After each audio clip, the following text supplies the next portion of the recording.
Welcome back to my channel Megha দুনিয়া। তো তোমরা সবাই কেমন আছো? আশা করি ভালো আছো, সুস্থ আছো। আমরাও ভালো আছি।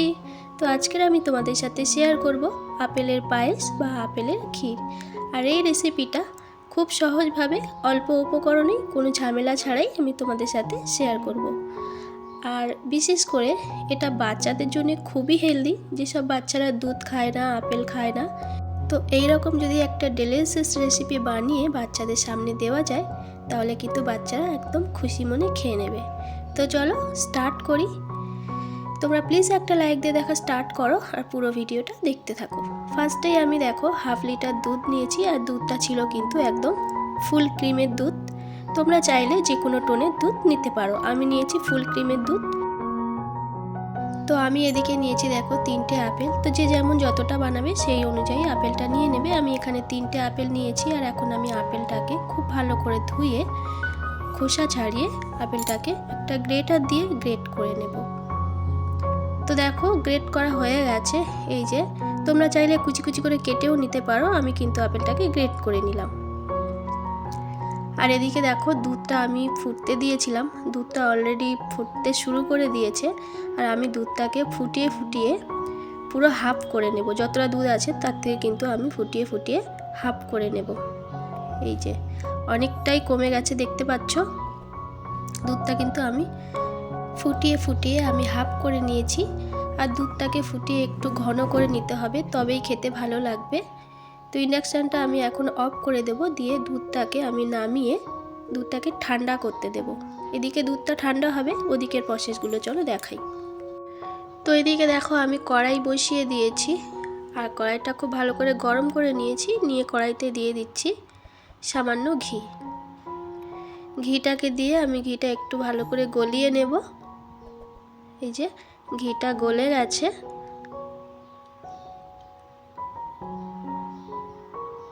ব্যাস, খুব ভালো করে গলে গেছে ঘিটা। আর এখন আমি ঘিয়ের মধ্যে যে আপেলটা গ্রেট করে রেখেছিলাম পুরো আপেলটাই দিয়ে দিলাম। এই যে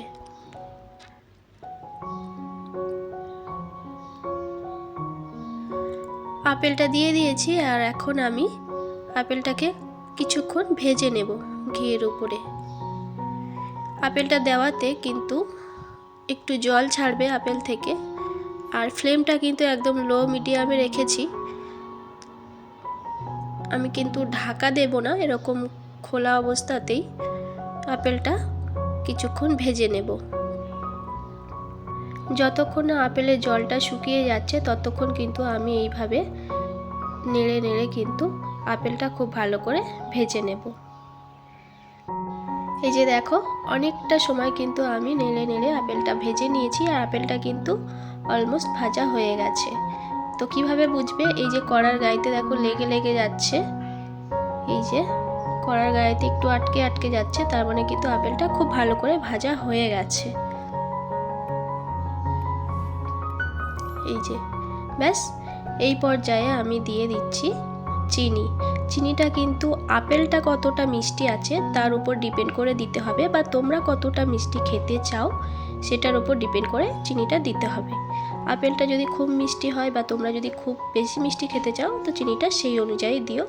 তো আমি আমার পরিমাণ মতো চিনিটা দিয়ে দিলাম, দিয়ে আবারও কিন্তু খুব ভালো করে চিনিটা মিক্স করে দিচ্ছি। এই যে চিনিটা দেওয়ার পর আবারও কিন্তু আপেল থেকে আরেকটু জল জল ছাড়বে, যেহেতু চিনিটা গলে যাবে তো তার জন্য আপেলটা আরেকটু নরম হয়ে যাবে। তো আবারও আমি একটু শুকনো করে নেব আপেলটাকে। এইভাবে করে নেড়ে নেড়ে আবারও একটু আপেলটাকে শুকনো করে নেব।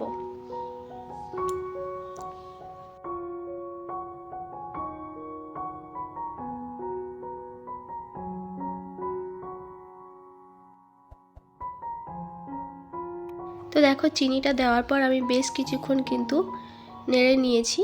এরপর আমি দিয়ে দিলাম কিছুটা কাজু আর কিশমিশ। কাজু আর কিশমিশটা দিয়ে আবারও আমি একটু নেড়ে চেড়ে নেব।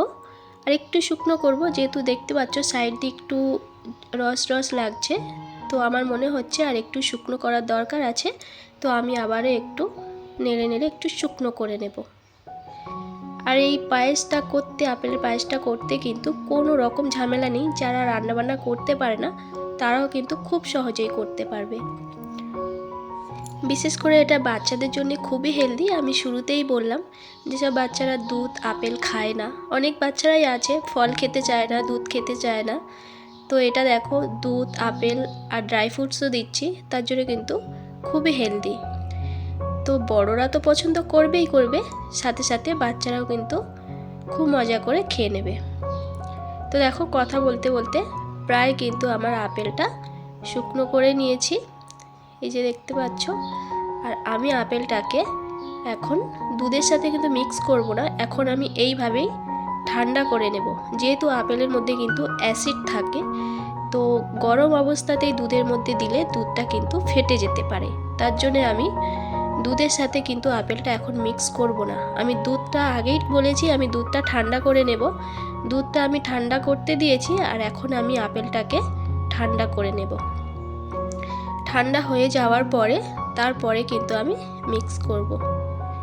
সবাই জানো আপেলের মধ্যে অ্যাসিড থাকে, তো তার জন্য গরম অবস্থাতেই কিন্তু দুধের মধ্যে দেওয়া যেতে পারে না। এই যে দেখো অনেকটাই শুকনো হয়ে গেছে, দেখতে পাচ্ছ, এই যে অনেকটা শুকিয়ে গেছে। এরপর আমি ওভেনটা অফ করে দেব, দিয়ে আমি ঠান্ডা করতে দেব। ঠান্ডা হয়ে যাওয়ার পরে আমি আবার তোমাদের সামনে ফিরে আসছি। ব্যাস, দুধটা দেখো এদিকে ঠান্ডা করতে দিয়েছিলাম, দুধটা ঠান্ডা হয়ে গেছে আর আপেলটাও কিন্তু ঠান্ডা হয়ে গেছে। এখন আমি আপেলটা দুধের মধ্যে দিয়ে দিচ্ছি। বারবার বলছি দুটোই কিন্তু ঠান্ডা করে নিতে হবে, গরম অবস্থাতে কিন্তু দেওয়া যাবে না, না আপেলটাও দেওয়া যাবে না দুধটাও দেওয়া যাবে। দুধ আপেল দুটোই কিন্তু ঠান্ডা করে নিতে হবে, ঠান্ডা করে নিয়েই তবেই দুটোকে মিক্স করতে হবে। তো দেখো আমি আপেল আর দুধটাকে খুব ভালো করে মিক্স করে দিচ্ছি, এই যে।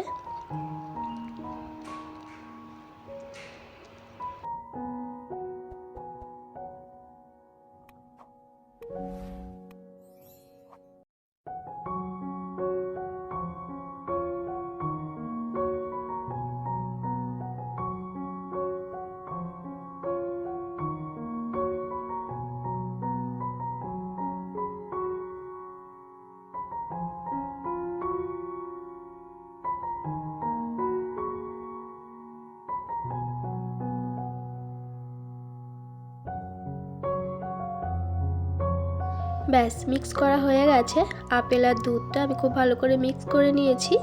আর এখন দেখো আমি একটা বাটিতে করে সার্ভ করে দিচ্ছি।